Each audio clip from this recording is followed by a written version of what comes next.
नमस्कार दोस्तों, कैसे हैं। आशा है कि आप सभी अच्छे होंगे, स्वस्थ होंगे और मस्त होंगे। अभी तक हम लोग 4 जो चैप्टर है, चैप्टर नहीं बोल सकते आप, एक ही चैप्टर है, उसके अंतर्गत जो आंतरिक चैप्टर होते हैं अभी तक 4 क्लास हम लोग ले चुके हैं। ठीक है, ये हमारा 5वां है और हो सकता है कि शिक्षा के प्रति दृष्टिकोण का ये हमारा लास्ट क्लास होगा। ठीक है, और नेक्स्ट चैप्टर हम लोग आगे पढ़ेंगे। तो अगर आप 4 जो क्लासेस हुई है उसको अगर आप नहीं देखें तो आप देख सकते हैं, डिस्क्रिप्शन में लिंक डाल दिया जाएगा प्लेलिस्ट का, आप वहां से जाके सीक्वेंस वाइज वीडियो को देख लीजिएगा। ठीक है, और आप हमारे चैनल में नए हैं तो चैनल को ज़रूर सब्सक्राइब कर लीजिए, क्योंकि यहाँ पे मैं ऐसी क्लासेस प्रोवाइड कर रहा हूँ ना, आपको पूरे यूट्यूब में आप खोज लीजिए कि कहीं पे ऐसा इस तरीके से पूरा डिटेल वे में कहीं पे नहीं मिलेगा, क्योंकि ये जो PDF मैं तैयार करता हूँ काफ़ी ज़्यादा टाइम लगता है। ठीक है, तो चलिए बिना देरी के हम लोग स्टार्ट करते हैं। और आप सभी को मालूम होगा कि ये जो टीचिंग एप्टीट्यूड है, ठीक है, ये आप एग्ज़ाम की तैयारी कर रहे हो या ना कर रहे हो, लेकिन आप अपने जीवन में एक बार ज़रूर पढ़िएगा। ठीक है, मैं आपसे रिक्वेस्ट भी कर रहा हूँ, आग्रह भी कर रहा हूँ। ठीक है, तो चलिए हम लोग हमारा PDF निकल चुका है, शिक्षा के प्रति दृष्टिकोण। ठीक है, हम लोग कल कहाँ तक पढ़े थे, ये हमारा कल का टॉपिक था चरित्र का विकास, यहाँ तक हम लोग लास्ट किए थे। आज से हम लोग स्टार्ट करने वाले हैं यहाँ से। ठीक है, जीवन के लिए तैयारी। जीवन के लिए तैयारी क्या है, बालक को मनुष्य का पिता कहा गया है। ठीक है, बालक को मनुष्य का पिता कहा गया, इसका मतलब क्या आप लोग को आगे समझाएंगे। आज के बालक को वयस्क होने का अपनी पारिवारिक, सामाजिक तथा नागरिक समस्याओं को हल करना है। ठीक है, यानी आज का जो बालक है, ठीक है, उनका जो समस्या है जैसे कि सामाजिक हो गया, नागरिक, ये सारी जो समस्या उनको हल करना है। ठीक है, बालक इन समस्याओं को सफलतापूर्वक हल कर सकता है जब उसे इसका प्रशिक्षण दिया जाए, यानी कि बालक को जब अच्छी तरीके से ट्रेन किया जाए, यानी कि बालक के साथ व्यवहारिक ज्ञान अच्छे तरीके से आप अगर सिखाइएगा तो बालक उसी तरीके से निकलेगा। ठीक है, शिक्षा का कार्य बालक को भावी जीवन के लिए तैयार करना है। ठीक है, स्वामी विवेकानंद का मत है कि वह शिक्षा कहलाने की अधिकारी नहीं है जो व्यक्ति को जीवन संघर्ष के लिए, यानी कि संघर्ष के लिए तैयार नहीं करता। यानी कि यहाँ से क्वेश्चन बन सकता है कि विवेकानंद जी का क्या कहना है शिक्षा के प्रति। ठीक है, देखिए उनका साफ कहना है। ठीक है, क्या बोल रहे हैं कि शिक्षा का मतलब ये है, यानी कि शिक्षा वो हो जो व्यक्ति को जीवन में संघर्ष करने के लिए तैयार कर रही हो। ठीक है, यानी अगर वैसी शिक्षा हो जो व्यक्ति को संघर्ष करने के लिए तैयार नहीं करती है तो वो शिक्षा कहलाने के मतलब कि अधिकारी नहीं। ठीक है, यानी शिक्षा नहीं कहला सकता है वो। देखिए मैं यहाँ पे आपको एक पॉइंट छोड़ा था, कहाँ पे, जीवन के लिए तैयारी है जिसमें से बालक को मनुष्य का पिता कहा गया। यानी कि आपके अनुसार क्या पॉइंट बोला जा रहा है, आप कमेंट में बताइएगा। अगर आप कमेंट में नहीं जानते तो मैं आपको पिन कर दूंगा। ठीक है, लेकिन अगर हम लोग यहाँ पे ध्यान से देखिए क्या बोला जा रहा है, पॉइंट को यहाँ पे ध्यान से देखिए। जीवन के लिए तैयारी, यानी कि जीवन जीने के लिए शिक्षा एक बहुत महत्वपूर्ण चीज़ है और हमारा लाइफ स्टाइल उससे चेंज होता है। और देखिए बालक को, यानी कि जो बालक है वो मनुष्य का, यहाँ पे मुझे लग रहा है प्रिंट आउट मतलब कि टाइपिंग एरर लग रहा है मुझे। ठीक है, मनुष्य का पिता कहा गया, यानी कि मुझे भी यहाँ पे समझना है। ठीक है, मैं देख लूँगा और पिन अप कर दूँगा। ठीक है, आपके अनुसार क्या लग रहा है, क्योंकि सेंटेंस ही कुछ समझ में नहीं आ रहा है कि मनुष्य को बालक का पिता कहा गया, इसका मतलब क्या, मुझे भी नहीं समझ में आ रहा है। तो मैं इसको देख लूँगा एक बार, PDF कहीं मिसमैच तो नहीं हुआ, यानी कि टाइपिंग एरर तो नहीं है। ठीक है, और टाइपिंग एरर नहीं हुआ था उसको मैं पिन कर दूँगा। ठीक है, आप देख लीजिएगा और आप लोग भी सर्च कर लीजिएगा, बालक को मनुष्य के पिता कहा गया, इसका मतलब क्या होता है। ठीक है, देखिए पर्यावरण के अनुकूल, पर्यावरण के अनुकूल का मतलब क्या है, वह व्यक्ति अपने जीवन में सफल हो सकता है जो भौतिक सामाजिक पर्यावरण के साथ, ठीक है, भली प्रकार के, यानी कि भली प्रकार से अनुकूल कर सके। शिक्षा व्यक्ति में पर्यावरण के साथ अनुकूल करने की क्षमता उत्पन्न करती है। शिक्षा क्या करती है, पर्यावरण में, ठीक है, पर्यावरण के साथ अनुकूल करने में क्षमता उत्पन्न करती है, वह व्यक्ति में ऐसी क्षमता उत्पन्न करती है जिससे वह परिस्थितियों पर विजय प्राप्त कर सकता है। पर्यावरण का मतलब क्या हुआ, ठीक है, प्राप्त कर सके, अपनी समस्याओं का समाधान कर सके। ठीक है, देखिए यहाँ पे आप लोग को ध्यान देना है, पर्यावरण के अनुकूल, यानी कि हमें उस पर्यावरण के अनुकूल ढल जाना है कि हमारे वातावरण, जैसे कि आप जम्मू कश्मीर का एग्जांपल आप लीजिएगा, तो वहाँ के जो लोग हैं हमेशा मोटी शॉल चद्दर, उनका कपड़ा भी उसी हिसाब से होता है, यानी कि वहाँ के पर्यावरण के अनुसार वो ढल जाते हैं। अगर हम लोग यहाँ पे झारखंड बिहार के लोग अगर वहाँ पे जाएंगे तो वहाँ पे जकड़ जाएंगे, यानी कि मतलब कि वहाँ पे माहौल में हम लोग को ढलने में टाइम लगेगा। तो अगर हम वहाँ जाते तो वहाँ पर्यावरण के अनुकूल अगर ढल गए तो ये हमारा क्या हुआ, यानी कि जीवन जीने का तरीका, यानी कि जहाँ पे जिस तरीके से पर्यावरण होता है वहाँ पे इंसान उस तरीके से ढल जाना, यही चीज़ शिक्षा, यानी कि हमें ज्ञान हो। यहाँ पे आप लोग को मिसमैच हो रहा है, यानी कि कुछ समझने में दिक्कत हो रहा है। अगर मैं बताऊँ तो यहाँ पे कहने का मतलब क्या है, यानी बोलना क्या चाह रहे, पर्यावरण के अनुकूल, यानी कि जहाँ पे आप जा रहे, मान लीजिए जम्मू कश्मीर गए आप, तो जम्मू कश्मीर जा रहे हैं तो आप वहाँ पे मोटे शॉल ले जाएंगे, कम्बल ले जाएंगे, स्वेटर ले जाएंगे और जो भी चीज़ें गर्म कपड़े हैं उसको ले जाएंगे, यानी कि पर्यावरण के अनुकूल आप ढल जाएंगे। अगर आपके पास शिक्षा ही नहीं रहेगा, यानी आपको जानकारी ही नहीं रहेगा, तो आप वहाँ पे कैसे घूम सकते हैं जम्मू कश्मीर में। और कहीं पे भी मान लीजिए कहीं पे गर्म स्थान में चले गए तो वहाँ पे पता चला कम्बल लेके गए हैं तो और दिक्कत हो जाएगी, यहाँ पे आपको हल्का कपड़ा लेके जाना होगा। तो पर्यावरण के अनुकूल जाने का मतलब कि यानी कि उस माहौल में, यानी कि वैसा वातावरण का ज्ञान हमें होता है शिक्षा के माध्यम से। ठीक है, चलिए, भौतिक और सामाजिक पर्यावरण के साथ भली भांति अनुकूल कर सकते हैं। ठीक है, व्यक्ति में पर्यावरण के अनुकूल करने की क्षमता उत्पन्न करती है, वह व्यक्ति में ऐसी क्षमता उत्पन्न करती है जिससे वह परिस्थितियों पर विजय प्राप्त कर सके और अपनी समस्याओं का समाधान कर सके। ठीक है, पर्यावरण को अपने अनुकूल बनाने में समर्थ होता है और शिक्षा के इस कार्य यानी कि महत्व पर बल देते हुए थॉमसन ने कहा, थॉमसन का कहना क्या है कि देखिए वो सब जो मुख्य पॉइंट नहीं है, ठीक है, वो सब आपका कहानी टाइप का, जो मुख्य पॉइंट मैं आपको बता रहा हूँ, थॉमसन का क्या कहना है, ये आपका मुख्य पॉइंट है। ठीक है, ये आप याद कर लीजिएगा। उनका कहना है शिक्षक और शिक्षा का कार्य विद्यार्थियों को उस पर्यावरण के अनुकूल बनाना है जिसमें वह जीवित रह सके। ठीक है, यानी कि क्या बोल रहे हैं, कौन बोल रहे हैं, थॉमसन का क्या कहना है, शिक्षक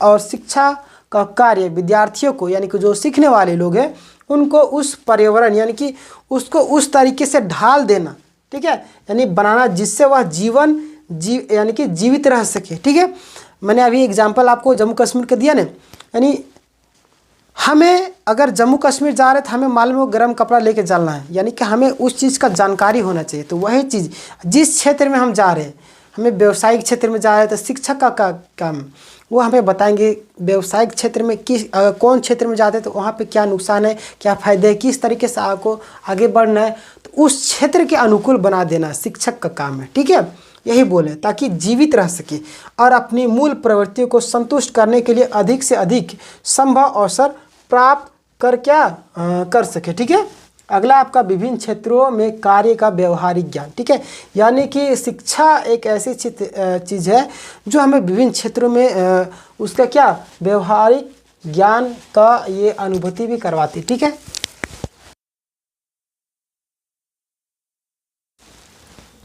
देखिए मानव जीवन में शिक्षा का महत्वपूर्ण कार्य बालक को क्या करना है, विभिन्न कार्य क्षेत्रों का व्यवहारिक ज्ञान प्राप्त करना है। ठीक है, यानी क्या बोल रहे हैं यहाँ पे ध्यान दीजिएगा, विभिन्न क्षेत्रों में कार्य का व्यवहारिक ज्ञान, यानी कि कोई भी क्षेत्र में आप जा रहे हैं, ठीक है, तो वहाँ पे व्यवहारिक ज्ञान यानी कि जो होता है ना कि जैसे कि मान लीजिए कहीं पे आप घूमने के लिए भी गए या कोई शहर गए या कोई छोटे से कस्बे में गए, तो वहाँ के अनुसार आपको ढल जाना, यानी कि वहाँ के व्यवहार का अनुकूल आपका मतलब ज्ञान होना चाहिए, उस चीज़ का बेसिक नॉलेज आपको जाना चाहिए। जैसे कंप्यूटर चला रहे, कंप्यूटर का बेसिक नॉलेज आपका क्या है, माउस चलाना, माउस ऑन ऑफ करना, ये बेसिक जानकारी हो गया। तो उसी तरीके से कहीं पे अगर गांव में जा रहे तो गांव का भी बेसिक जानकारी आपको रखना चाहिए। ठीक है। थोड़ा सा यहाँ पे आपको कठिन लग रहा होगा, मैं आपको समझाते चलूँगा, ठीक है। कठिन ना लगे जिसके लिए मैं काफ़ी ज़्यादा मेहनत भी कर रहा हूँ आप लोग को समझाने के लिए, ठीक है। दुनिया के विभिन्न प्रगतिशील देशों में शिक्षा के इस कार्य को अत्यंत महत्वपूर्ण माना गया, ठीक है। कौन से कार्य को? विभिन्न क्षेत्रों के कार्य का व्यवहारिक ज्ञान, ठीक है। कोई भी क्षेत्र में अगर आप काम करें उसका व्यवहारिक ज्ञान आपको नहीं मालूम रहेगा तो फिर बहुत परेशानी होगी, ठीक है। स्वामी विवेकानंद ने भी इस संबंध में क्या कहा, ठीक है। स्वामी विवेकानंद का क्या कहना है व्यवहारिक ज्ञान के विषय में?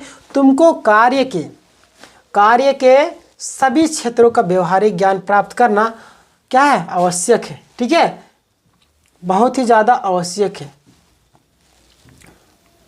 देखिए विवेकानंद जी क्या बोलते? तुमको कार्य के सभी क्षेत्रों का, यानी कि जो कार्य कर रहे हैं उसका जो मुख्य पॉइंट है उसको जानकारी रखना, यानी ज्ञान प्राप्त करना अति आवश्यक है। सिद्धांतों के ढेर से राष्ट्र का नाश होता है, यानी यहाँ पे ये क्वेश्चन पूछे जाते, प्रीवियस ईयर में पूछे गए। क्या काम के विषय में स्वामी विवेकानंद का जी का क्या कहना है कि सिद्धांतों से राष्ट्र का विनाश होता है, ठीक है। यहाँ पे आप देख लीजिए, सिद्धांतों के ढेरों से राष्ट्र का नाश होता है, यानी कि ये क्वेश्चन पूछा गया है और आप इसको VVI पे करके आप याद रख लीजिए, ठीक है। यानी सिद्धांत केवल कानूनी, अगर मान लिया जाए किताबी ज्ञान अगर हमारे पास है, व्यवहारिक ज्ञान है ही नहीं तो क्या फ़ायदा है ऐसे ज्ञान का, ठीक है। यानी हमें व्यवहारिक ज्ञान होना अति आवश्यक है, ठीक है। ये बोला जा रहा है केवल थ्योरी, अगर मान लीजिए हमारे पास सिर्फ थ्योरी का ज्ञान है, ठीक है, व्यवहारिक ज्ञान है ही नहीं, तो थ्योरी मतलब क्या? थ्योरी ज्ञान रहने से हम जीवन को सर्वाइव नहीं कर सकते, ठीक है। हमें मालूम अनुशासन में रहना है, लेकिन अनुशासन किस तरीके से बना कर रखना है व्यवहार में। जैसे प्रैक्टिकल एग्जाम क्यों होता है? प्रैक्टिकल एग्जाम क्यों होता है? ये व्यवहारिक ज्ञान है प्रैक्टिकल एग्जाम, ठीक है, ताकि आपको पता चल सके। किताब में तो बहुत सारी चीज़ें दी हुई है, लेकिन प्रैक्टिकल क्यों करवाते हैं? वो व्यवहारिक ज्ञान हो गया। सिद्धांत तो बहुत सारा है, बहुत सारा नियम कानून, ये होना चाहिए वो होना चाहिए, लेकिन कार्य अगर आप करेंगे, कार्य क्षेत्र में काम करेंगे तो आपको काम आगे देगा, यानी कि आगे बढ़ाएगा। यानी सिद्धांत तो बहुत सारे, अगर उसका बर्डन अपने दिमाग पर ले लेंगे तो क्या होगा? राष्ट्र का निर्माण नहीं होगा, यानी कि राष्ट्र का नाश होगा, ठीक है। देखिए और देखिए सृजन की क्षमता का विकास। सृजन की क्षमता का विकास का मतलब क्या है? सृजन की क्षमता का अर्थ, सृजन मतलब सृजित करना, उत्पन्न करना, ठीक है, सृजन करना, बनाना, निर्माण करना, चिंतन और मूर्त रूप देना, ठीक है। यदि आदि से है, बालकों में सृजन क्षमा का विकास करना बालक तथा समाज दोनों के हित में, ठीक है। बालकों में क्या? सृजन क्षमा का विकास करना, ठीक है, ये आपका विकास बालक तथा समाज दोनों के हित में, ठीक है। यानी कुछ भी नया क्रिएटिव करना।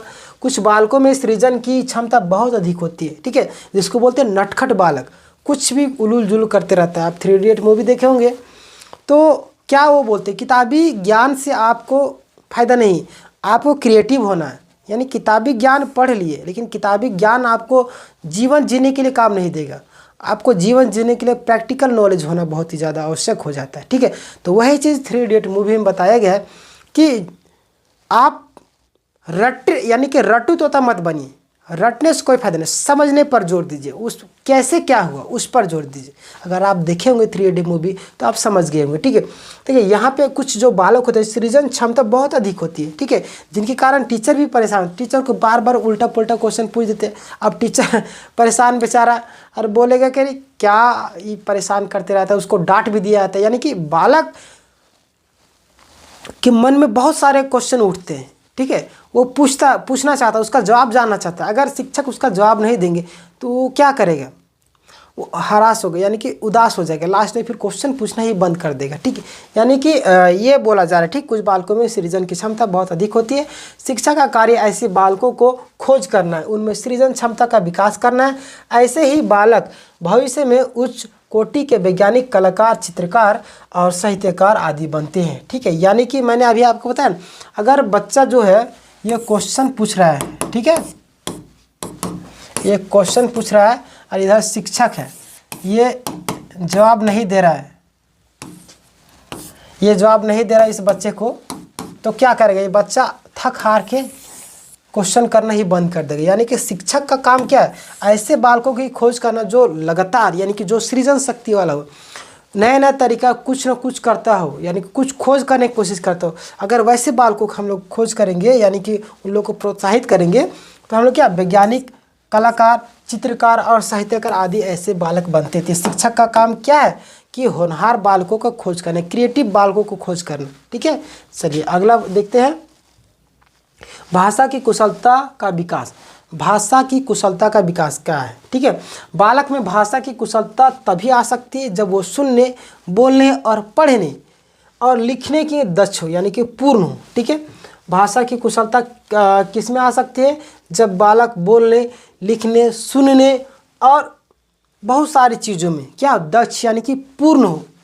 ठीक है, देखिए कुशल हो, प्रवीण हो। शिक्षा का कार्य बालक में भाषा के सीखने के प्रति अभिरुचि जागृत करता है।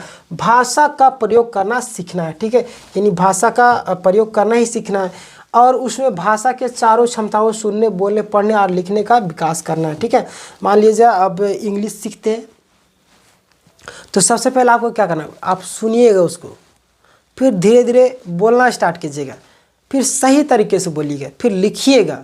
यानी कि बोलना, सुनना, लिखना ये सब क्या भाषा का जो शैली है उसको विकास करने में बहुत ही ज़्यादा महत्वपूर्ण भूमिका निभाते हैं। ठीक है, तो बालक को अगर कोई भाषा सीखना चाह रहा है तो उसको क्या करना है, हम लोग को प्रोत्साहित करना है। ठीक है, यानी कि गलती कर रहा है तो कोई दिक्कत नहीं, आप उससे क्या कीजिए, आप बताइए, कोई दिक्कत नहीं, बोलो, टूटी फूटी इंग्लिश ही बोलो लेकिन बोलो। ठीक है, ये बोलने का मकसद है। भाषा ही बोलते हैं ना, किसी राष्ट्र का निर्माण भाषा भी करती है। ठीक है, व्यवसायिक कुशलता। व्यवसायिक कुशलता क्या है? व्यवसायिक मतलब काम करने वाला। शिक्षा प्राप्त करने के बाद व्यक्ति अपने जीवन यापन के लिए किसी न किसी व्यवसाय का चयन करता है। ठीक है, आप सब जानते हैं कि आप लोग पढ़ाई क्यों कर रहे हैं, नौकरी प्राप्त करने। नौकरी प्राप्त करना एक व्यवसाय है, या तो बिजनेस कीजिएगा, या तो सरकारी नौकरी कीजिएगा, या प्राइवेट नौकरी।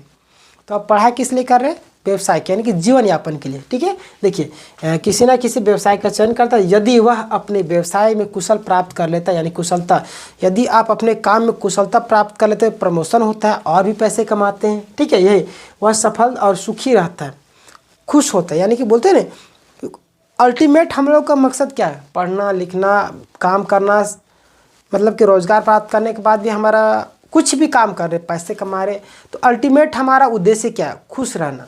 ठीक है, यानी कि कोई भी काम कीजिए, चाहे वो मुकेश अंबानी हो, करोड़पति हो, ठीक है, अरबपति है, चाहे टाटा बिरला हो, चाहे आपका इलोन मस्क हो, चाहे आपका जेफ बेजोस हो, जितने भी विश्व के अमीर इंसान हो, सभी कोई की अगर मैं बात करूँ तो पैसे को क्या करेंगे? खाएंगे नहीं ना। अल्टीमेट मकसद क्या है? सुख ही रहना, यानी कि खुश रहना। क्योंकि मरना तो एक दिन सबको है, लेकिन खुश रहना मेन हमारा उद्देश्य है। ठीक है, यही चीज़ बता रहे हैं कि हम ऐसे कार्य को करें जिसमें मज़ा भी आए और खुश भी रहे हैं। ठीक है, पैसे कमाने के बाद क्या करेंगे? और पैसे कमाएंगे, और पैसे कमाने के बाद क्या करेंगे? अल्टीमेट मकसद आप सभी का क्या है? खुश रहना अपने जीवन में। ठीक है, तो चलिए ये आपको पता चल गया कि अल्टीमेट अंतिम सत्य क्या है? खुश रहना। ठीक है, यदि वह अपने व्यवसाय में कुशलता प्राप्त कर लेता है तो वह सफल और सुखी रहता है। अंततः व्यक्ति को उसकी रुचि और आकांक्षाओं के अनुसार किसी व्यवसाय का प्रशिक्षण प्रदान किया जाना चाहिए। यानी कि अगर बालक बोल रहा है कि इस क्षेत्र में हम जाएंगे तो उसको उसी क्षेत्र में जाने के लिए प्रेरित करना चाहिए शिक्षक को। ठीक है, चलिए, जिससे वह किसी व्यवसाय को कर सके या कोई नौकरी प्राप्त कर सके। ठीक है,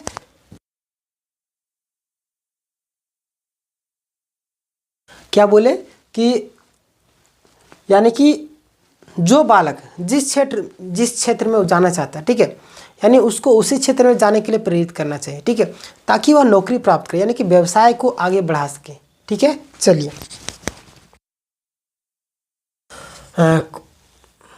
आगे क्या बोल रहा है? शिक्षा का कार्य व्यक्ति में व्यवसायिक कुशलता की वृद्धि में सहायक देना है।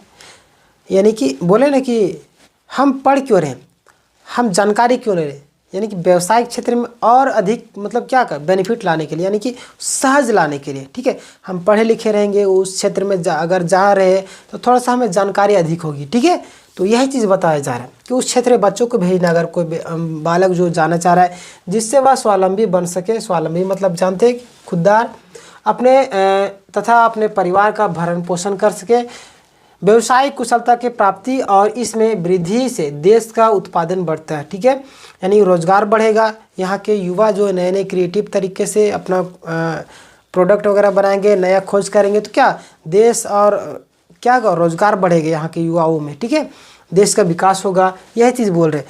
उद्योग की उत्पत्ति होगी और राष्ट्रीय आय में वृद्धि होगी और बेरोजगारों की समस्या भी कम होगी। ठीक है, और स्वामी विवेकानंद के शब्दों में केवल पुस्तकीय ज्ञान से कार्य नहीं चलेगा। बिल्कुल सही बात। स्वामी विवेकानंद क्या बोलते हैं, स्वामी विवेकानंद का बार बार जिक्र क्यों हो रहा है, क्योंकि यहाँ से क्वेश्चन भी पूछे जाते हैं। ठीक है, स्वामी विवेकानंद जी का क्या है, मतलब कि उनका कथन क्या है, तो यहाँ पे देखिए, केवल पुस्तकीय ज्ञान यानी कि केवल भाषाई ज्ञान से क्या होगा, कार्य नहीं चलेगा। उसमें शिक्षा की आवश्यकता होती है, जिससे कोई व्यक्ति अपने पैरों पर खड़ा हो सके। ठीक है, यानी उसमें पुस्तक में तो हर एक चीज़ लिखा हुआ रहता है, ये भी तो पुस्तक में था, लेकिन आप यहाँ पे क्यों पढ़ रहे हैं, आपको एक डायरेक्शन चाहिए, एक शिक्षक चाहिए।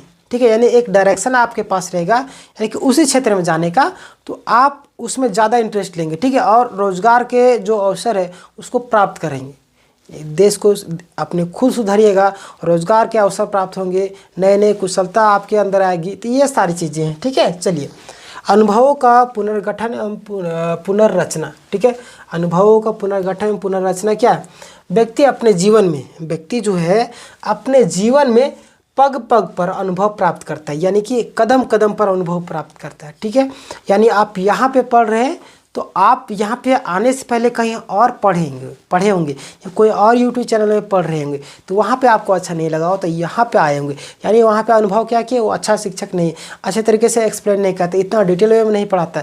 ये शिक्षक यानी कि मैं रोशन सर आपको डिटेल वे में पढ़ा रहे हैं, तो आप यहाँ पर आए तो क्या अपने कदम कदम पे आप क्या करें, अनुभव प्राप्त कर रहे। मान लीजिए आप गाड़ी चला रहे हैं, आप हेलमेट नहीं पहने, पुलिस वाला चालान काट दिया, तो वहाँ पे अनुभव क्या किए कि नहीं, चालान कब काटता है, जब हेलमेट नहीं पहने थे। हेलमेट पहन के अगला बार जाइएगा, या आप नहीं तो खुद किसी दूसरा व्यक्ति का देखिएगा, वो उसका चालान कट गया, किस रीज़न से, इंश्योरेंस पेपर फेल था और बहुत सारे गाड़ी में खराबी थी, तो आप क्या सोचे, आप वहाँ पे अनुभव प्राप्त किए कि नहीं, हमारा गाड़ी का सारा चीज़ सही होना चाहिए। ठीक है, ये सारी चीज़ें, 3 लोड नहीं चलना चाहिए, ये होगा, परेशानी होगी, बिना हेलमेट के नहीं जाना चाहिए, एक्सीडेंट हो जाएगा तो माथा फट जाएगा। एक बार माथा, देखिए दुनिया में हर एक चीज़ का मतलब क्या होता है, रोपण क्या है, यानी कि मैंने क्या बोला, मस्तिष्क ऐसा चीज़ है जिसको क्या नहीं किया जा सकता है, उसको रोपण नहीं किया जा सकता। ठीक है, वृद्धि नहीं किया जा सकता, सिर्फ एक ही बार मस्तिष्क होता है। यानी कि मस्तिष्क में हेलमेट क्यों पहनना जरूरी, क्योंकि मस्तिष्क में अगर चोट लग गई और डैमेज हो गया तो उसको रिपेयर करना बहुत ही ज़्यादा टफ हो जाता है। ठीक है, यानी कि हर एक चीज़ का ट्रांसप्लांट किया जा सकता है, मस्तिष्क का नहीं। ठीक है, इसीलिए हेलमेट पहनना बहुत ही ज़्यादा ज़रूरी हो जाता है। ठीक है, चलिए, अनुभवों का पुनर्गठन एवं पुनर्रचना, व्यक्ति अपने जीवन में पग पग पर अनुभव प्राप्त करिए। मैंने आपको बताया, शिक्षा का एक महत्वपूर्ण कार्य व्यक्ति के इन अनुभवों का पुनर्गठन और पुनर्रचना करना है। ठीक है, जिससे वह अतीत में हुई असफलताओं के कारणों को पहचान कर सके और जीवन की समस्याओं को सामना कर सके। ठीक है, यानी अभी मैंने आपको एग्जांपल दिया ना कि अतीत, यानी कि अतीत मतलब बीत चुका है। ठीक है, आप याद करेंगे, अरे उस समय चालान कटा था, नहीं, अब गलती नहीं करना है, हेलमेट पहन के जाना। यानी अतीत में बीता हुआ कार्य में जो गलती हुई उसको सुधार कर सके। अगर हमारे अंदर तर्क शक्ति है, सोचने की क्षमता है, हमारे पास शिक्षा है, हम इमेजिन कर सकते हैं, क्या है ये, हमारा पुरानी गलतियों को क्या कर देगी, दोहराने नहीं देगी, यानी कि उससे सीख लेगी। ठीक है, वह चीज़ बोल रहे हैं, जिससे अतीत में हुई असफलताओं के कारणों को पहचान सके, जीवन की समस्याओं का सामना कर सके और अपनी भावी प्रगति तथा विकास के लिए उपयोगी बातों को सामना कर सके। जॉन ड्यूई के अनुसार शिक्षा अनुभव के निरंतर पुनर्निर्माण के जीवन में व्यतीत करने वाली प्रक्रिया। ठीक है, यहाँ पे इम्पोर्टेंट नहीं है। चलिए, आदर्श मूल्यों का विकास। ठीक है, आदर्श मूल्यों का विकास क्या है, देखिए यहाँ से क्वेश्चन शायद पूछ सकता है, जीवन का एक प्रमुख कार्य व्यक्ति है। ठीक है, जीवन का एक प्रमुख कार्य व्यक्ति है, आदर्श मूल्यों का विकास करना है। आज देश में उपभोक्ता संस्कृति का विकास बहुत ही तीव्र से हो रहा है। ठीक है, आज आप सब जानते हैं कि उपभोक्ता संस्कृति जो उसका विकास बहुत ज़्यादा तीव्र गति से हो रहा है, जिसके कारण व्यक्ति की इच्छाएं बढ़ती जा रही है और अपनी सुख सुविधा ऐश्वर्य वैभव की हर वस्तु को प्राप्त करना चाहता है। ठीक है, चाहे उसके लिए किसी भी साधन को क्यों ना अपनाना पड़े। इस प्रकृति को रोकने के लिए मूल्य शिक्षा की आवश्यकता है। इस प्रकार शिक्षा का कार्य मानव मूल्यों अर्जन, उत्पादन और विकास में सहायता करते हैं। ठीक है, यानी यहाँ पे क्या, आज जो उपभोक्ताओं का जो युग है, यानी कि हर एक चीज़ क्या, पेड़ पौधे कटते जा रहे हैं। हमारे पास शिक्षा नहीं रहेगी, यानी कि हमारे पास अगर शिक्षा रहेगी तो हमें मालूम है कि पेड़ पौधे कटेंगे तो ऑक्सीजन की कमी होगी और आने वाली हमारी जो पीढ़ी है वो क्या करेगी, वो कहाँ जाएगी। इसलिए पेड़ पौधों को रोकना चाहिए। ये सब जानकारी कब होगा, जब हमारे पास शिक्षा होगी, क्योंकि आजकल पेड़ पौधे ज़्यादा कट रहे हैं। और अपनी सुख सुविधा के लिए देखिए टीवी, एसी, आजकल पेड़ पौधे लगाने की जगह में क्या लगा रहे, एसी लगा रहे, कूलर लगा रहे। यानी कि जो प्राकृतिक हवा है उसको छोड़कर, यानी कि मानव निर्मित हवा नहीं, मतलब कि मानव के द्वारा निर्मित किए गए वस्तुओं का इस्तेमाल कर रहे हैं। फर्नीचर लकड़ी वगैरह से बनाया जा रहा है, मतलब उन सभी चीज़ों को रोकथाम करने की कोशिश करना है। ठीक है, पेड़ पौधे लगाना है, हमें उन सारी चीज़ों का जानकारी होगा। ठीक है, यानी शिक्षित होंगे तो कि क्या क्या कमियां हैं, किस चीज़ से दूर हो सके, कौन से कार्य करना चाहिए जिससे पर्यावरण को नुकसान ना हो। ठीक है, चलिए सामाजिक स्तर पर शिक्षा के कार्य। सामाजिक स्तर पर शिक्षा के कार्य क्या हो सकते हैं। देखिए, मनुष्य एक सामाजिक प्राणी है। आप सभी जानते हैं कि समाज में रहने वाला प्राणी है। उसमें सामूहिकता की प्रकृति पाई जाती है। ठीक है, उसमें जो यानी कि मानव में, ठीक है, क्या पाई जाती है, सामूहिकता की प्रवृत्ति पाई जाती है। वह समाज से अलग ही यानी कि रह नहीं सकते। यानी कि सामाजिक प्राणी है, अगर उसको जंगल में छोड़ दिया तो रह पाएगा नहीं ना। ठीक है, वही बोल रहा है, वह अपना जीवन यापन, विकास, समृद्धि समाज में ही करता है। अपना जो जीवन यापन है, सुख समृद्धि जीवन जीने का तरीका सारा समाज में ही करता है। एक ओर वह समाज में अपना समायोजन करता है, दूसरी ओर वह समाज में परिवर्तन भी करता है और समाज का विकास करता है और क्षेत्र में शिक्षा की निम्नलिखित कार्य करती है। ठीक है, एक ओर विकास यानी कि समाज में रहता है, वहाँ पे सीखता है और वहाँ के समाज में डेवलप करने के लिए कार्य करता है। ठीक है, और कुछ निम्नलिखित जो कार्य करती है उस पर हम लोग देखते हैं, जैसे कि समाजीकरण। समाज में रहने वाला व्यक्ति क्या करेगा, समाजीकरण करेगा। समाजीकरण क्या है, ठीक है, देख लीजिए। समाजीकरण वह प्रक्रिया है, कौन सी प्रक्रिया है, जिसके द्वारा व्यक्ति समाज में रहकर उसके मूल्यों, आदर्शों और जीवन शैली से सीखता है। ठीक है, समाजीकरण कौन सी प्रक्रिया है, जिसके द्वारा जो व्यक्ति है, वो जो व्यक्ति हम है, आप है, कोई भी हो, ठीक है, समाज में रहकर उसके मूल्य, ठीक है, उसके मूल्य जो है, आदर्श और जीवन शैली, ठीक है, जीवन शैली को सीखता है और उसे अपने व्यक्तित्व का अंग बनाता है। ठीक है, अपने व्यक्तित्व का अंग बनाता है और शिक्षा बालक के समक्ष, ठीक है, उच्च आदर्शों को प्रस्तुत करके स्वस्थ और मानवीय संबंधों का निर्माण करके, ठीक है, और विभिन्न संस्कृतियों के प्रति आदर भावना का विकास करके सामूहिक क्रियाओं को प्रोत्साहन देकर और उत्तम सामाजिक वातावरण का निर्माण करके सामाजिकरण में सहयोग देती है। ठीक है, क्या करती है सामाजिकरण में, देखिए मुख्य रूप से एक समाज व्यक्ति है, समाज में रहता है, समाज के जो भी नियम का उसको फॉलो करता है, समाज के हित के लिए और कार्य करता है, किस तरीके से बदला जा सके। ठीक है, ये हमारा सामाजिकरण है। ठीक है, चलिए देखिए, इतना लंबा एक कहानी आपको पूछा नहीं जाएगा, उसमें से एक पॉइंट पूछा है, समाजीकरण क्या है, 2-4 पॉइंट दे दिएंगे, उसी में से आपको टिक करना है। ठीक है, चलिए अगला देखते हैं आपका सामाजिक नियंत्रण। समाज में नियंत्रित क्यों रखा जाए, कोई लोग गलत कार्य करेंगे तो उसको सज़ा कैसे सुनाना है, किस तरीके से उसको फिर मिलाना है, कि अगर बहिष्कार करना है तो कब करना है, ये सारी चीज़ें। ठीक है, सामाजिक नियंत्रण, समाज को नियंत्रित करके रखना। ठीक है, देखिए सामाजिक नियंत्रण के द्वारा एक समुदाय अपने सदस्यों के व्यवहार को नियंत्रित करता है। ठीक है, यानी एक समुदाय है जो दूसरे व्यक्ति को यानी दूसरे सदस्य को नियंत्रित करता है। ठीक है, सामाजिक नियंत्रण मतलब क्या है, स्कूल का नियंत्रण अगर बात करें तो वहाँ पे प्रिंसिपल नियंत्रण करते हैं और इस क्लास का नियंत्रण मॉनिटर करता है, चाहे क्लास का जो शिक्षक है वो करता है, ठीक है। परिवार का नियंत्रण पिताजी माताजी करते हैं, ये सारी चीज़ें होती है, ठीक है। यानी समुदाय अपने सदस्यों को व्यवहार और नियंत्रित करता है। इसके द्वारा समाज अपने सदस्यों के समाज द्वारा स्थापित नियम एवं आदर्शों के अनुकूल व्यवहार करते हैं। समाज में जो नियम कानून बनाए उसके अनुसार अगर आप चलेंगे तो क्या समाज में नियंत्रण रख पाते। अगर उसके गलत के दिशा में चलेंगे यानी तो क्या होगा, समाज का उल्लंघन होगा तो उस पर आपकी कार्रवाई भी होगी, ठीक है।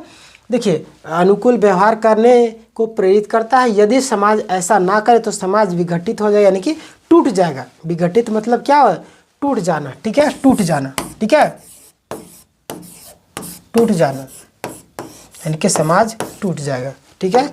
चलिए, इस कार्य को वह शिक्षा के द्वारा ही कर सकते हैं। यानी कि देखिए, समाज में अगर कोई व्यक्ति लीडर है तो वो पढ़ा लिखा होना अति आवश्यक है, क्योंकि समाज में यहाँ पर सवाल भी उठाएंगे, क्योंकि बोलेंगे खुद तो पढ़ा लिखा नहीं, हमें आया है समझाने बड़ा, ठीक है, बड़ा हमें समझाने के लिए आया है, खुद पढ़ लो, खुद जानकारी रख लो, तो आप क्या कीजिएगा, उसमें आपका मुंह तो क्या होगा, लरक जाएगा, यानी आप दुखी हो जाइएगा। इसलिए आप शिक्षा, यानी कि वहाँ पे एक लीडर होता है समाज का जो कौन लीडर होता है, सिर्फ पढ़ा लिखा व्यक्ति, ठीक है, उसको कंट्रोल करने वाला। देखिए, सामाजिक परिवर्तन, किसी समाज की व्यवस्था, संगठन, ढांचे, सभ्यता और संस्कृति में होने वाली परिवर्तन को सामाजिक परिवर्तन कहते हैं, ठीक है।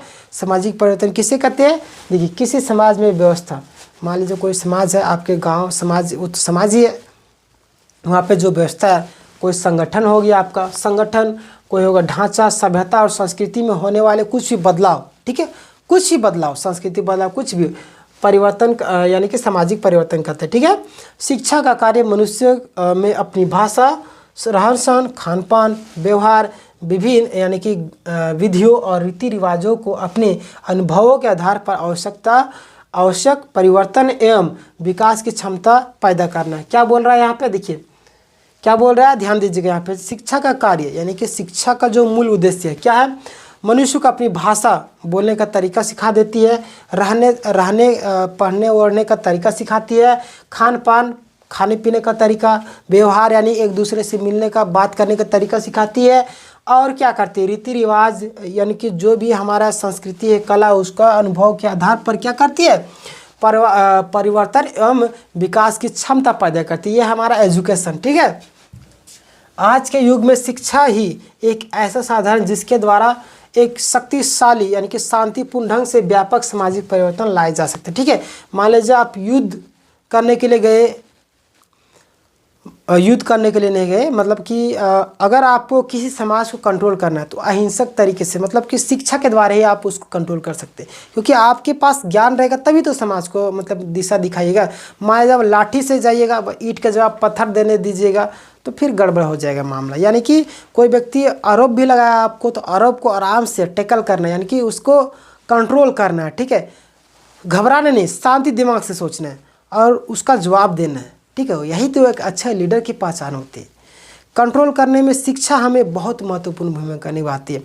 तो हमारे जो मुखिया होते हैं घर के पिताजी के पास कौन सी शिक्षा है, व्यवहारिक शिक्षा है, ठीक है, उसके पास ज्ञान है, वो अपने बेटा बेटी पत्नी जो भी भाई बहन सबको क्या करती है, कंट्रोल करके रखती है, ठीक है।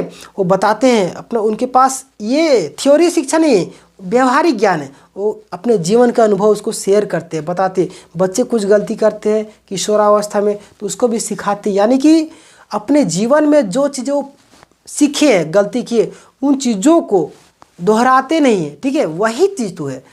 देखिए, किताबी ज्ञान एक अलग बात हो गया, व्यवहारिक ज्ञान एक अलग है, ठीक है। क्यों ITI किया करवाया जाता है, डिप्लोमा क्यों करवाता है, ठीक है, मतलब वो प्रैक्टिकल एग्जाम हो गया आप लोग का एक तरीके से, ठीक है। चलिए, यानी सामाजिक, आर्थिक और राजनीतिक परिवर्तन लाने के लिए शक्तिशाली साधन के रूप में प्रयोग होता है शिक्षा ही, ठीक है, शिक्षा ही प्रयोग होता है। बाकी बात देखिए, सामाजिक सुधार और उन्नति, शिक्षा के द्वारा क्या क्या किया जा सकता है, सामाजिक सुधार एवं उन्नति भी किया जा सकता है। देखिए शिक्षा का कार्य समाज में सुधार एवं समाज की उन्नति के लिए बहुत ही ज़्यादा जरूरी है। समाज में अगर रूढ़िवादी चीज़ें हैं, हम शिक्षित होंगे तब तो वो सब समाप्त करेंगे, हम उसको तर्क के सहित बताएंगे। अभी मैंने कई वीडियो देखा था जिसमें से कुछ लोग जो है गोईठा यानी कि उपला जिसको आप बोल सकते हैं काव गन यानी गोबर का जो सूखा हुआ उपला होता है उसमें ग्लिसरीन डालकर आप उसको कुछ देर छोड़िएगा और केमिकल कुछ और होता है छोड़ दिएगा तो वहाँ से धुआं निकलने लगेगा, आग लगने लगेगी, ठीक है। और उसी चीज़ को करके जो पंडित लोग पाखंड लोग क्या करते हैं, बोलते हैं भगवान की शक्ति हमारे पास है, हम जला देते हैं आग। मतलब किसी भी मतलब लोगों को उल्लू बनाए जा रहे हैं, ठीक है। भरा यानी कि आजकल लोग बुड़बक भी बन रहे हैं, पढ़े लिखे नहीं जिसके कारण, ठीक है। महाकुंभ में देखिए किस तरीके से लोग को मार यानी कि वहाँ पे मार हो रहा है, मतलब सांस भी लेने के लिए मतलब दिक्कत हो रहा था, ऐसे ऐसे स्थिति थी वहाँ पे, फिर भी लोग अभी कुंभ के लिए जा रहे हैं। मतलब धर्म की आस्था, देखिए आपके जीवन से बढ़कर कोई भी धर्म नहीं है, ठीक है। आप धर्म आप ही के द्वारा बनाया गया, इंसानों के द्वारा ही बनाया गया, ठीक है। 33 करोड़ देवी देवता है और भी भगवान है, अल्लाह अकबर है, ईश्वर है, जो भी है, ठीक है, सारे हमारे मन में है, ठीक है, हमारे दिलों में रहते हैं। लेकिन अगर आप मंदिर मस्जिद गिरजाघरों में अगर ढूंढने जाइएगा, संगम में ढूंढने जाएंगे तो कहाँ से मिलेगा, वहाँ पे तो आपकी जानें चली गई ना। सरकार जो वीआईपी लोग हैं, वीआईपी लोग हैं, उन लोगों के लिए अलग स्पेशल रास्ता क्यों बनाई है, पैसा है उन लोग के पास। क्या भगवान अमीर गरीब में क्या करता है, फ़र्क करता है। मंदिर में गरीब भी जाता है भीख मांगने, अमीर भी भीख मांगने के लिए जाता है, ठीक है। तो संगम में अमीर के भीख मांगने के जो जगह था वो पूरा खाली करके रखा गया था, यानी कि वहाँ से आराम से जा सकते थे। लेकिन गरीब को जो भीख मांगने के लिए गया उनका जगह देखिए पूरा भीड़, कितने लोगों की जान चली गई, कितने लोगों का सपना टूट गया वहाँ पे, कितने लोगों का गोद सुना हो गया। तो ऐसी जगहों में जाने से पहले थोड़ा सा आप लोग को सोचना चाहिए, ठीक है। बोलते हैं मन चंगा तो कठोरती में गंगा, क्यों ढूंढ रहे हो, ठीक है। बाहर क्यों ढूंढ रहे हो भगवान को, आपके अंदर है, आपके भीतर है, ठीक है। इसलिए मन चंगा रहिए, ठीक है। आप पुण्य करते रहिए, माता पिता की सेवा कीजिए, उससे बढ़कर कोई दुनिया में कोई धर्म नहीं, ठीक है। चलिए, बोलते घर में माता पिता भूखे हैं, घर में क्लेश हो रहा है, आप मंदिर में जाके क्या चढ़े, चुनरी चढ़ा रहे, भंडारा करवा रहे, और घर में क्या है माता पिता भूखे हैं। तो ऐसे पूजा पाठ करने दिखावे से क्या फ़ायदा है, ठीक है। आप लोग भी आने वाले दिनों में माता पिता बनेंगे, माता पिता कई लोग होंगे, आपके बच्चे होंगे, आप उन लोगों को अच्छे संस्कार देना है, ठीक है। मैंने कई ऐसे ऐसे वीडियो देखे हैं जिनमें 60,000 का फ्लैट में वो रहता है, प्लस में 30-40 लाख का उसके पास कार है, अपने माता पिता को छोड़ के, 4 बेटे हैं, सबको पढ़ाया प्राइवेट में, लेकिन देखिए माता पिता को छोड़ के वो लोग चले गए। तो ऐसी शिक्षा का क्या करोगे, इतना पैसा कमा के क्या करोगे जब आपका माता पिता कूढ़ेगा, आपके माता पिता भूखे रहेंगे। वो तो क्या बोले, मतलब बच्चों को जन्म देना बड़ी बात नहीं, उस संस्कार आप किस तरीके से दे रहे हैं, घर का माहौल किस तरीके से दे रहे हैं। घर का माहौल बहुत ही ज़्यादा, क्योंकि बच्चा का सबसे पहला जो शिक्षा देने वाली होती है माँ पिताजी ही होती है, ठीक है। दोनों अगर जिस तरीके से व्यवहार करते हैं घर में, उसी तरीके से बाल बच्चे व्यवहार करेंगे, ठीक है। आप भले ही गरीब स्कूल में पढ़ाइए, यानी कि सरकारी स्कूल में पढ़ाइए, लेकिन उसे संस्कार अच्छा दीजिए। प्राइवेट में स्कूल में पढ़ाने से भी फ़ायदा नहीं है, जब आपने उसको संस्कार ही नहीं दिया, आपको वो कदर ही नहीं कर रहा है, तो क्या फ़ायदा ऐसे कमाई का, ऐसे पैसे के क्या करोगे, ठीक है। खाली छोड़िए, बोलते हैं जैसी करनी वैसी भरनी, सब जो आप जिस तरीके से कर्म करेंगे उसका फल तो आपको मिलेगा ही मिलेगा, ठीक है। चलिए, समाज में उचित शिक्षा की प्रगति के लिए अवसर प्रदान करती कौन, यानी कि शिक्षा, व्यक्ति का जो शिक्षा के द्वारा, शिक्षा के इस कार्य के विषय में ड्यूई क्या बोलते हैं, ड्यूई, ये क्वेश्चन बनते हैं, ठीक है।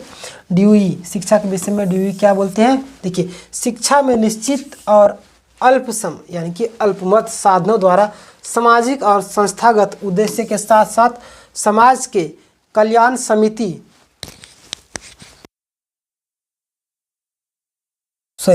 प्रगति है, यहाँ पे मैंने समिति पढ़ी, प्रगति और सुधार के रुचि का विकास होना क्या है, पाया जाता है। किसके अनुसार, किसके अनुसार, ड्यूई के अनुसार, ठीक है। चलिए, अगला है आपका सार्वजनिक हित की प्रमुखता, ठीक है। सार्वजनिक हित की प्रमुखता में क्या क्या क्या है, किसी राष्ट्र की उन्नति और विकास के लिए यानी किसी भी राष्ट्र की उन्नति या विकास करना हो, ठीक है, उसके लिए क्या ज़रूरी है, ठीक है, उसके लिए नागरिकों में सार्वजनिक हित के लिए, यानी कि सार्वजनिक हित के लिए अपना तन मन धन बलिदान करने की भावना हो, ठीक है, यानी अपना सब कुछ तन मन धन सारा चीज़ बलिदान करने की भावना हो, ठीक है, सार्वजनिक हित में प्रमुख यानी कार्य करना चाहते हैं आप, ठीक है, तन मन धन सब कुछ बलिदान दे दें।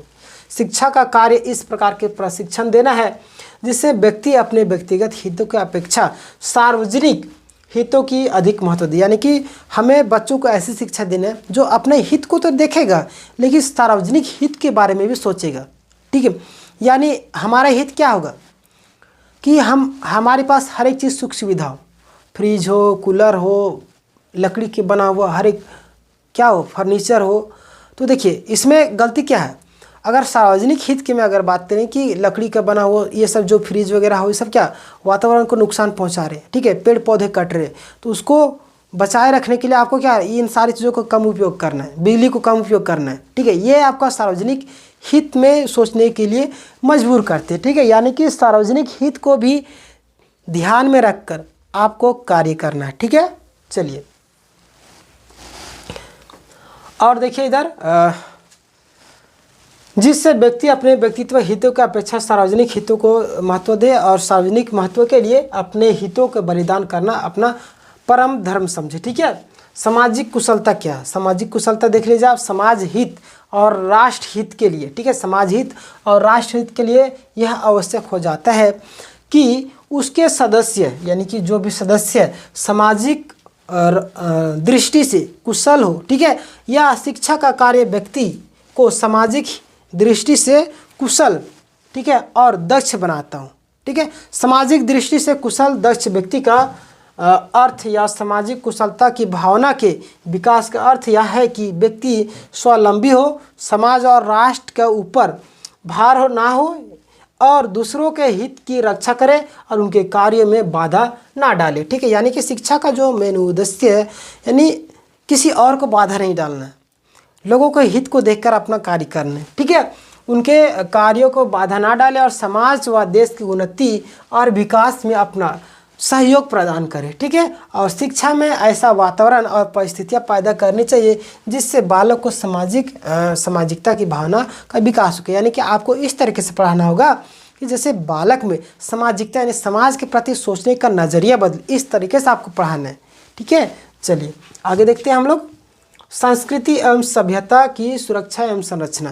संस्कृति एवं सभ्यता और की उसकी जो संरक्षण है उसकी किस तरीके से करना, ठीक है। डॉक्टर जाकिर हुसैन का कहना है, क्या कहते हैं डॉक्टर जाकिर हुसैन, केवल संस्कृति की सामग्री द्वारा ही शिक्षा की प्रक्रिया की गति दी जा सकती। क्या बोल रहे हैं वो, केवल संस्कृति की सामग्री यानी कि संस्कृति की जो सामग्री है, जो हमारे पुराने कल्चर है उसकी जो शिक्षा की प्रक्रिया है उसकी गति के दी जा सकती, केवल उसी सामग्री से मानव के मस्तिष्क का विकास हो सकता है। व्यक्ति अपनी सभ्यता संस्कृति को जिस पर उसे गर्व होता हो, ठीक है, यानी क्या बोल रहे हैं यहाँ पे, कौन बोल रहे हैं, जाकिर हुसैन का कहना क्या है, केवल संस्कृति की सामग्री यानी कि जो हमारे पुराने कल्चर है, ढोल ताशे मांदेर और जो भी मतलब कि जो हमारे पूर्वज के द्वारा किए जा रहे हैं, ठीक है, वही उसके द्वारा शिक्षा की प्रक्रिया को गति दी जा सकती है, ठीक है, यानी कि जो पहले गुरुकुल में पढ़ाते थे तो ये सारी चीज़ें कहना है उनका, ठीक है, केवल इसी सामग्री से मानव मस्तिष्क का विकास हो सकता है, ठीक है।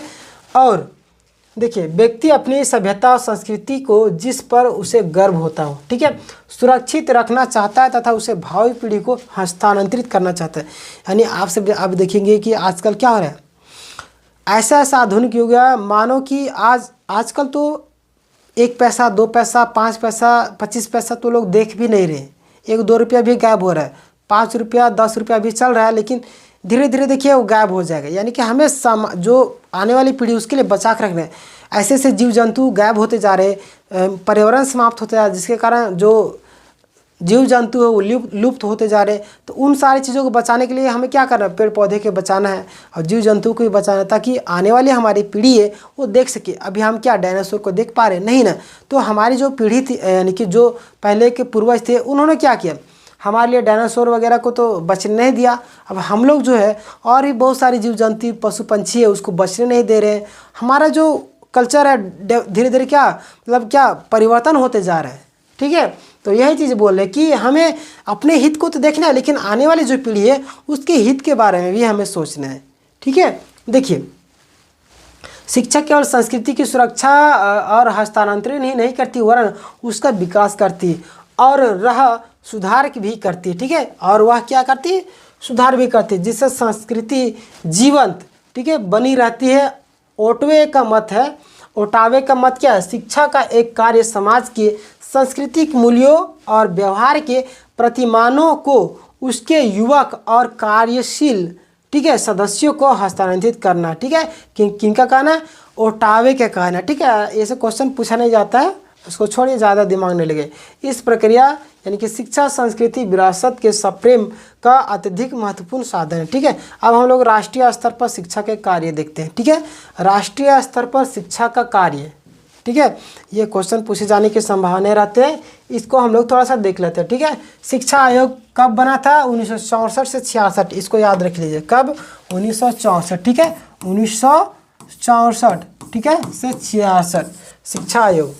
ठीक है, ये क्वेश्चन पूछे जाने की संभावना रहती है। शिक्षा आयोग कब बना, 1964 से 66। ठीक है, के प्रतिवेदन का शीर्षक है। ठीक है, शिक्षा आयोग 1964 से 66 के प्रतिवेदन का शिक्षक है क्या, शिक्षा और राष्ट्रीय विकास। शिक्षा और राष्ट्रीय विकास यह शीर्षक इस बात का घोतक है कि शिक्षा के द्वारा ही राष्ट्रीय विकास हो सकता है। कब, 1964 से 66 में क्या बोला गया, शिक्षा के द्वारा ही राष्ट्रीय विकास हो सकता है। ठीक है, चलिए, किसी भी राष्ट्र का उत्थान पतन उसके नागरिकों पर निर्भर करता है। किसी भी राष्ट्र का, आप देख लीजिए ना, पाकिस्तान, अन्य कई सारे देश थे, यानी कि हम अपने भारत को ही एग्जाम्पल ले लें। ठीक है, यानी हमारे भारत के लोग किस तरीके से, क्या आतंकवादी टाइप के लोग हैं या सामाजिक परिवानी यानी कि प्राणी है, एक दूसरे का सहयोग करते हैं, तो आप उस चीज़ से उस देश का मतलब क्या कर सकते हैं, उसके देश के बारे में जान सकते हैं। आप पाकिस्तान का जानिए, पाकिस्तान में आतंकवादी लोग ज़्यादा पनपते हैं,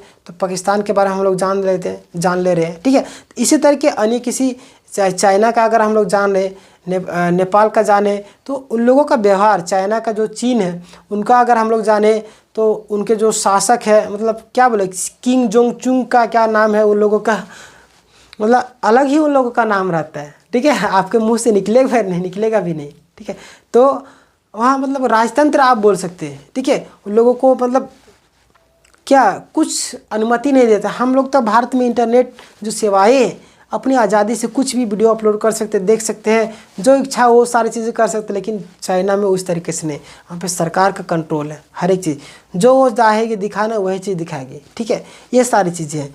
तो क्या बोल रहे हैं यहाँ, यदि नागरिकों का कुशल, योग्य और ईमानदार है तो वह राष्ट्र की उन्नतशील ठीक है और समृद्धशाली होगा।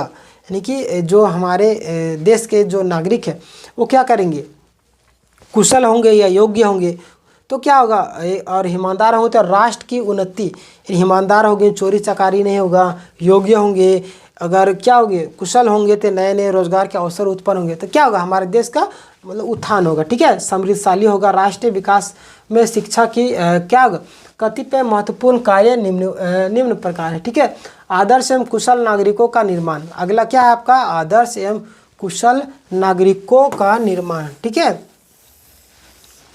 आदर्श एवं कुशल नागरिकों का निर्माण अगर हम देख ले तो आज के बालक ही कल के नागरिक बनेंगे। क्या बोल रहे हैं कि आज के बालक ही कल के नागरिक बनेंगे। ठीक है, देखिए, और इन्हीं के हाथों में शासन का सूत्र होगा। ये बिल्कुल सही है। ठीक है, मैं थोड़ा सा पानी पी लेता हूँ, थोड़ा सा आप लोग देखिए तब तक। ठीक है, क्योंकि क्लासेस लंबा होती है जिसके कारण परेशानियों का सामना भी करना पड़ता है।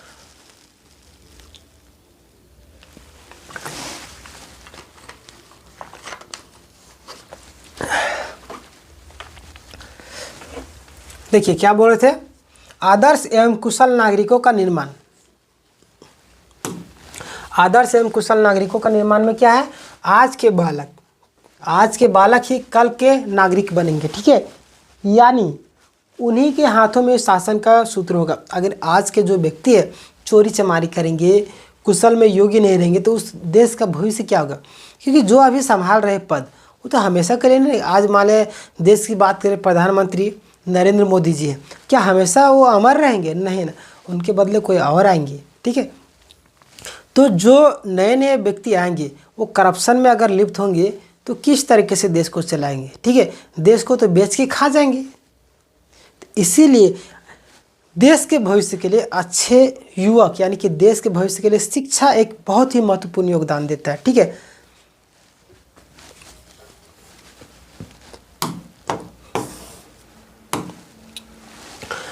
इन्हीं के हाथों में शासन का सूत्र होगा, आने वाले दिनों में यही शासन करे।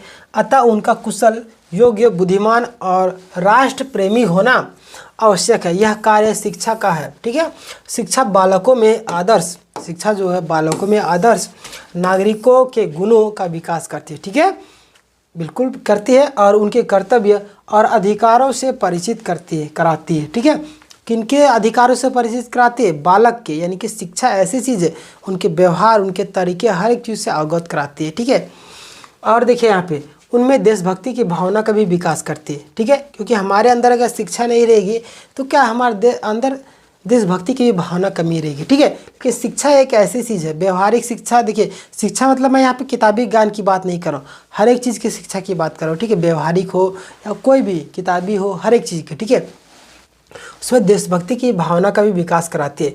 शिक्षा के इस कार्य का समर्थन, यानी कि शिक्षा के जो इस कार्य का उसका जो समर्थन करते हुए न्यूयॉर्क की वैधानिक समिति ने, न्यूयॉर्क की जो वैधानिक समिति है वो क्या बोलते हैं अपनी रिपोर्ट में लिखते हैं। ठीक है, कि सार्वजनिक शिक्षा व्यवसाय का मुख्य, ठीक है, सार्वजनिक शिक्षा व्यवसाय का जो मुख्य कार्य विद्यार्थियों को राज्य में, ठीक है, विद्यार्थियों को राज्य में नागरिकता के दायित्वों और कर्तव्यों में निहित के लिए तैयार करती है। किनका कहना है? न्यूयॉर्क के एक वैधानिक समिति। ठीक है, उनका क्या कहना है? उनका जो रिपोर्ट है उसमें वो लिखते हैं कि सार्वजनिक शिक्षा जो है, सार्वजनिक जो शिक्षा है मुख्य कार्य जो है विद्यार्थियों को राज्य में नागरिकता और दायित्वों के कर्तव्य का निर्वहन के लिए तैयार करती है। किसके अनुसार? न्यूयॉर्क के वैधानिक समिति के रिपोर्ट में लिखा गया। ठीक है, चलिए आगे बढ़ते हैं हम लोग।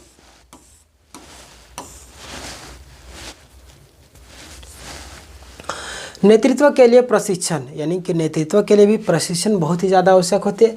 शिक्षा का कार्य व्यक्तियों को इस प्रकार के शिक्षित करना है, यानी कि शिक्षा का जो कार्य है व्यक्तियों को इस प्रकार से शिक्षित करना है कि वे समाज का पथ प्रदर्शक बन सके। यानी कि व्यक्तियों को इस तरीके से शिक्षित करना है कि समाज के लिए वो पथ प्रदर्शक मतलब कि रास्ता दिखाने वाले बन सके। ठीक है, पथ प्रदर्शक मतलब रास्ता दिखाने वाले। ठीक है, पथ प्रदर्शक मतलब रास्ता दिखाने वाले बन सके। ठीक है, शासन का संचालन भली प्रकार से, यानी कि शासन का जो संचालन है भली प्रकार से कर सके और धार्मिक सिद्धांतों और आदर्शों का प्रचार प्रसार भी कर सके। ठीक है, चलिए आगे देखते हैं हम लोग। सांस्कृतिक उत्थान कर सके, नए नए वैज्ञानिक आविष्कार कर सके और औद्योगिक क्षेत्र में नई नई लाभप्रद योजनाएं बना सके। ठीक है, और जिससे सभी क्षेत्र में राष्ट्र समृद्धि और विकास हो सके। ठीक है, चलिए आगे बढ़ते हैं हम लोग। चरित्र एवं नैतिकता का प्रशिक्षण, चरित्र एवं नैतिकता पर प्रशिक्षण यानी कि राष्ट्रीय जीवन में, ठीक है, राष्ट्रीय जीवन में चरित्र एवं नैतिकता का एक विशिष्ट यानी कि विशेष स्थान है। चरित्र एवं नैतिक गुणों से युक्त व्यक्ति राष्ट्र की, ठीक है, राष्ट्र की अमूल्य संपत्ति है। एवं शिक्षा का एक प्रमुख कार्य बालकों के, ठीक है, बालकों के जो यानी कि जो व्यक्ति है उसका चरित्र एवं नैतिकता का प्रशिक्षण देना है। ठीक है, शिक्षा का जो प्रमुख कार्य, किसी व्यक्ति को हम लोग शिक्षा दे रहे तो उनका जो मुख्य कार्य उस बालक का उसका चरित्र व्यवहार का मतलब कि ज्ञान देना है। ठीक है, उस तरीके से उसको ढालना है, उसी का कहना है यहाँ पे। ठीक है, गांधी जी का भी कहना है, क्या उनका कहना है? शिक्षा का प्रमुख कार्य नैतिक शिक्षा प्रदान करना। ठीक है, यहाँ क्वेश्चन प्रीवियस से पूछे गए और पूछे जाने की संभावना रहती है। ठीक है, क्या बोला जा रहा है गांधी जी का कि शिक्षा का प्रमुख कार्य, शिक्षा का जो है प्रमुख कार्य क्या है?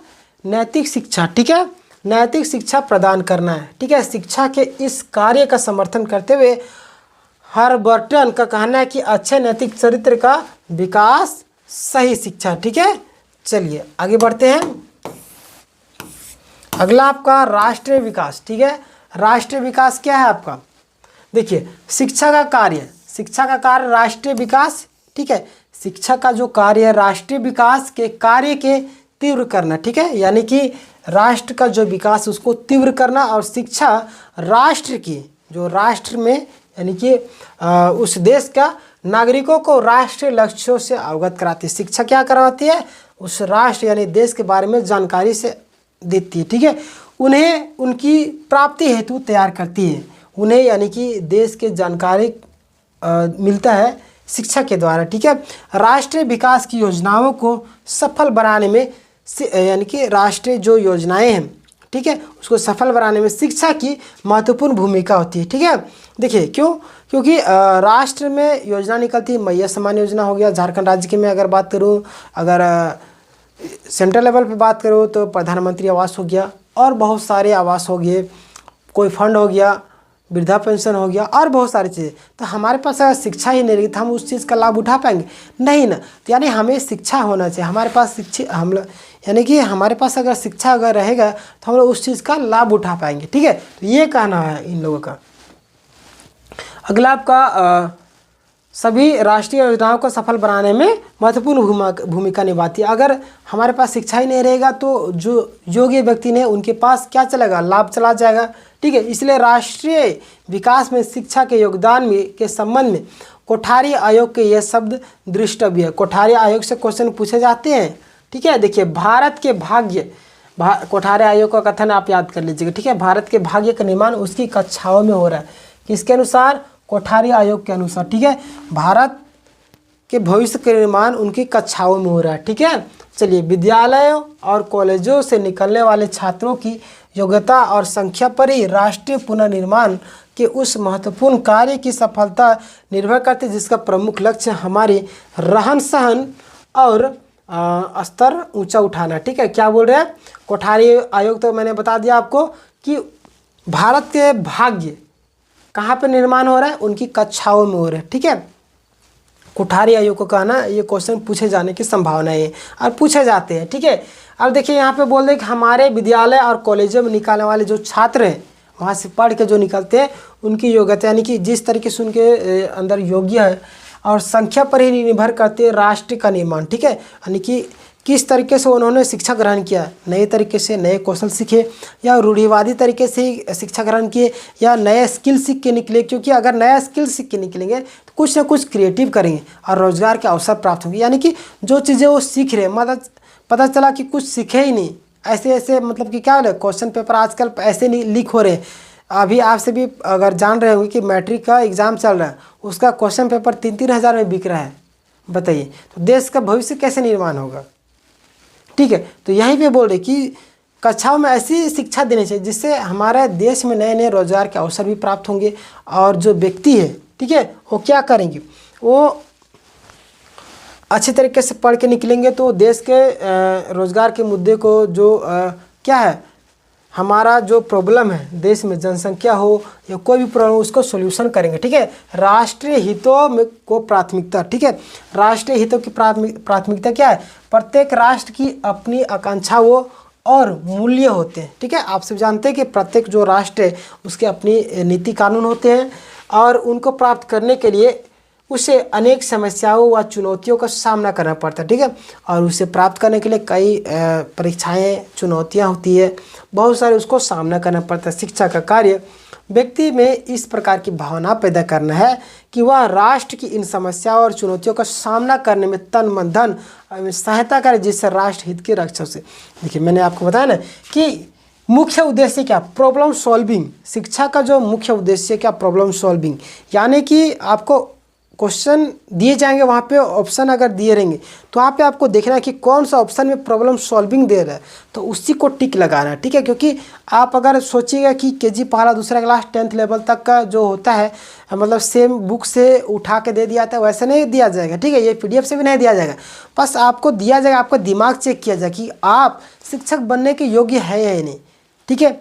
तो ये सारी चीज़ चेक की जाती है। तो वहाँ पर मेन जो शिक्षा का उद्देश्य प्रॉब्लम सॉल्विंग है, ठीक है।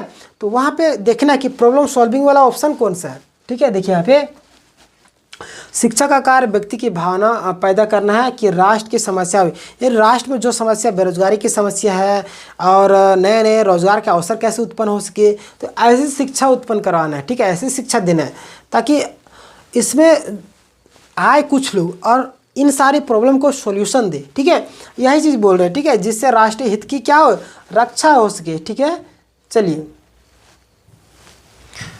अगला आपका राष्ट्र संपत्ति की सुरक्षा। ठीक है, ऐसी शिक्षा देना है कि लोग राष्ट्र की संपत्ति की सुरक्षा क्या करेंगे। अभी कुंभ में देखिएगा ना, पूरा ट्रेन का दरवाजा खिड़की सब तोड़ दिया। बताइए, कुंभ जाने के लिए दरवाजा खिड़की सब तोड़ दे रहे हैं, तो किसकी नुकसान कर रहे हैं? वो तो देश का ही ना संपत्ति नुकसान हो रहा है। ठीक है, वो तो गुस्से में एक बार क्या कर दिए, वो लोग तोड़ दिए, ट्रेन की जो खिड़की है उसको तोड़ दिए। एसी कोच वाला में जो बैठे थे महिला सब, उनको मतलब क्या कितनी परेशानी हुई होगी। ठंडा का मौसम था और शीशा वगैरह तोड़ दिया गया, ऊपर से एसी चल रहा है, तो किस तरीके से कितना दुख भरी से वो लोग गए होंगे। बताइए, इस तरीके से नहीं करना चाहिए।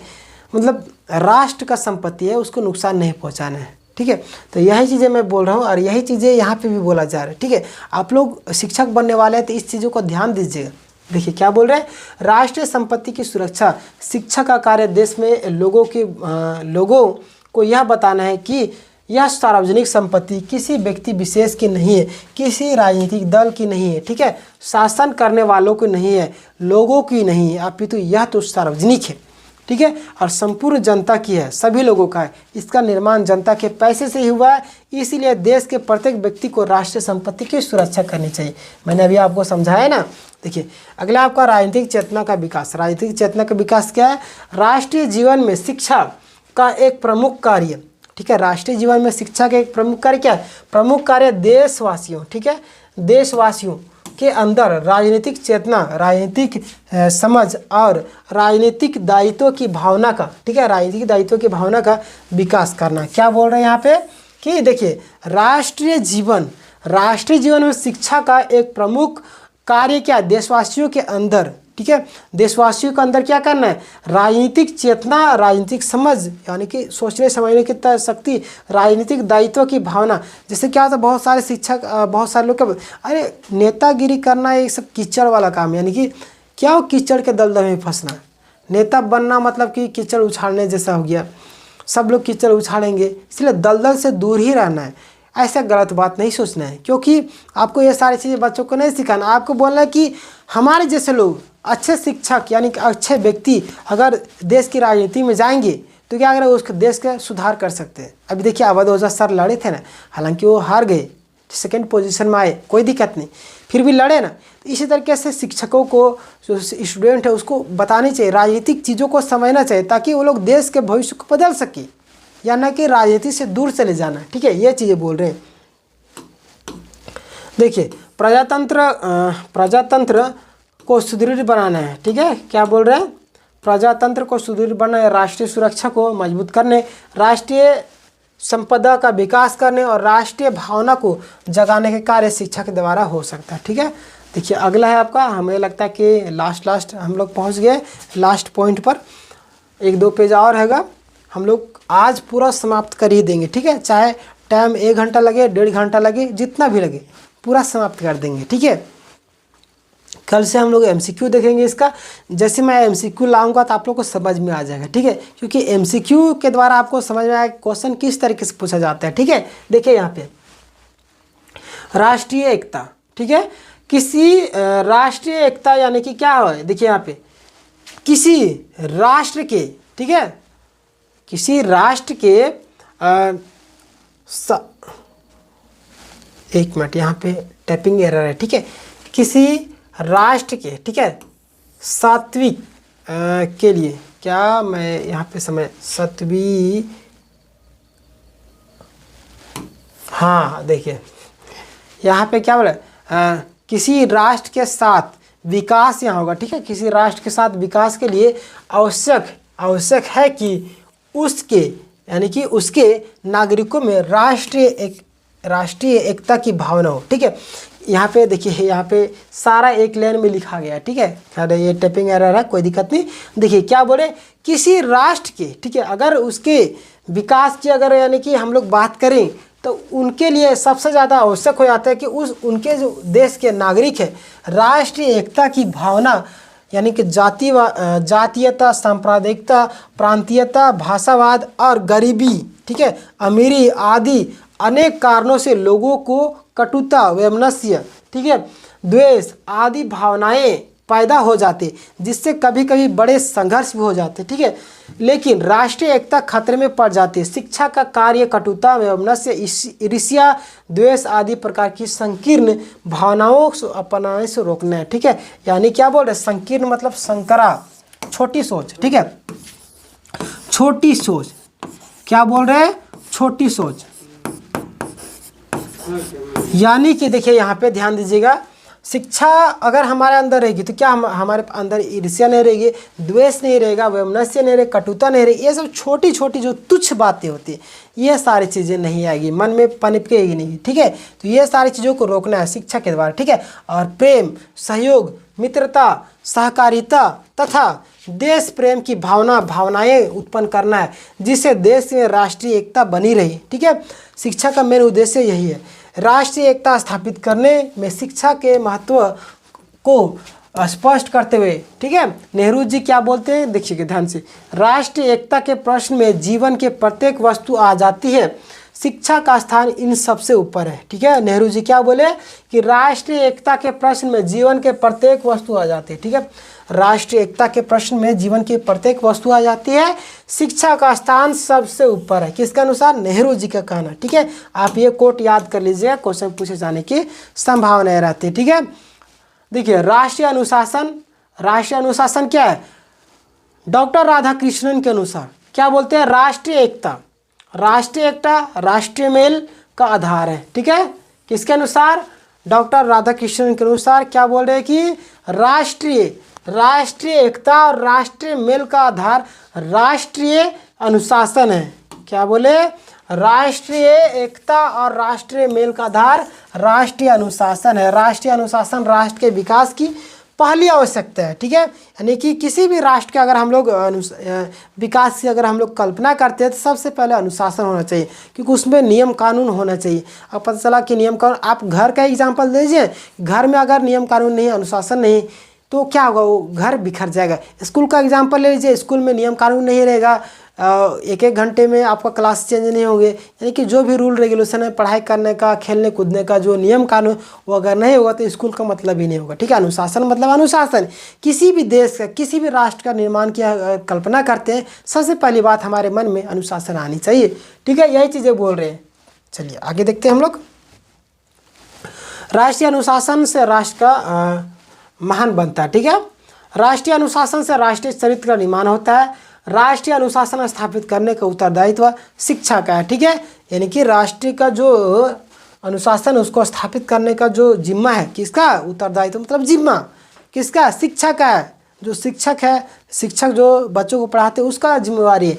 शिक्षा राष्ट्र के नागरिकों में संगठन, सहयोग, त्याग और कर्तव्य पालन, देशभक्ति आदि की भावना विकसित करती है। क्या करती है, नागरिकता, संगठन, सहयोग, एक दूसरे का सहयोग करना, त्याग मतलब कि त्याग करने की, बलिदान करने की भावना, कर्तव्य पालन की, जो भी कार्य है सबसे पहले हम करेंगे यानी कर्तव्य करने की, देशभक्ति की भावना विकसित करती है, ठीक है। इन गुण के विकास से देशवासियों को राष्ट्रीय अनुशासन के लिए प्रशिक्षित मिलता है, ठीक है, प्रशिक्षण मिलता है।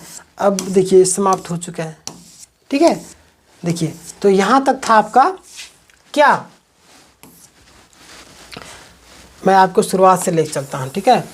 शिक्षा के प्रति दृष्टिकोण, ठीक है, शिक्षा के प्रति दृष्टिकोण, ये हमारा क्या था,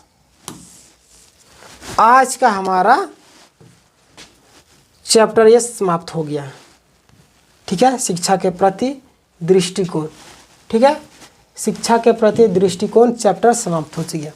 उम्मीद है कि आप लोग समझे होंगे। इसका जो PDF है मैं आपको टेलीग्राम चैनल में दे दूंगा। टेलीग्राम चैनल का जो लिंक है डिस्क्रिप्शन में डाल देंगे, ठीक है। डिस्क्रिप्शन में आपको लिंक दिख जाएगा आपको टेलीग्राम चैनल का, आप वहाँ से जाके जुड़ सकिएगा, ठीक है।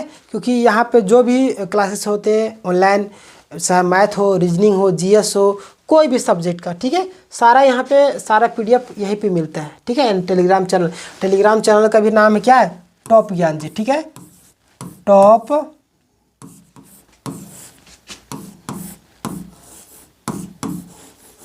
ज्ञान जी, ठीक है, टॉप ज्ञान जी हमारा टेलीग्राम चैनल का भी नाम है, ठीक है। लेकिन आप डिस्क्रिप्शन से ही जाइएगा, वहाँ से आपको मिल जाएगा, ठीक है। और ये जो PDF है वहीं पे डाल दिया जाएगा, और इसका जो प्लेलिस्ट बनाया जाएगा डिस्क्रिप्शन में डाल दिया जाएगा। अगर आप पिछला 4 क्लासेस नहीं देखेंगे तो देख लीजिएगा, और मैं सभी को समरी करके एक ही क्लास में पूरा ऐड कर दूंगा, ठीक है, और MCQ भी उसमें ऐड कर दूंगा, तो आप देख लीजिएगा। नेक्स्ट जो हमारा चैप्टर होगा MCQ का, ठीक है। तो आप लोग उम्मीद है कि आप लोग को क्लासेस समझ में आ रही होगी, और कमेंट करके आप बताइए कि क्लास कैसे लगा आपको, ठीक है। मैं आप लोगों को पूरी मेहनत के ईमानदारी के साथ पढ़ा रहा हूँ, और उम्मीद है, आशा करता हूँ कि आप लोग को समझ में आ रही होगी, ठीक है।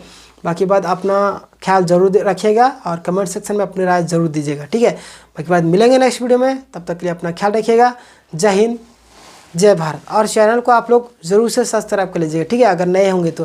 पुराने होंगे तो बहुत अच्छी बात है, क्योंकि आप सभी को मालूम हो कि इस चैनल में ऐसे ऑनलाइन कंटेंट यानी कि फ्री ऑफ कॉस्ट उपलब्ध कराए जा रहे हैं, आपसे 1 रुपया भी नहीं लिए जा रहे हैं। इसलिए चैनल को सब्सक्राइब कराना भूलिए, और जो भी व्यक्ति ज़रूरतमंद है उसको शेयर कर दीजिएगा, ठीक है। धन्यवाद। जय हिंद, जय भारत।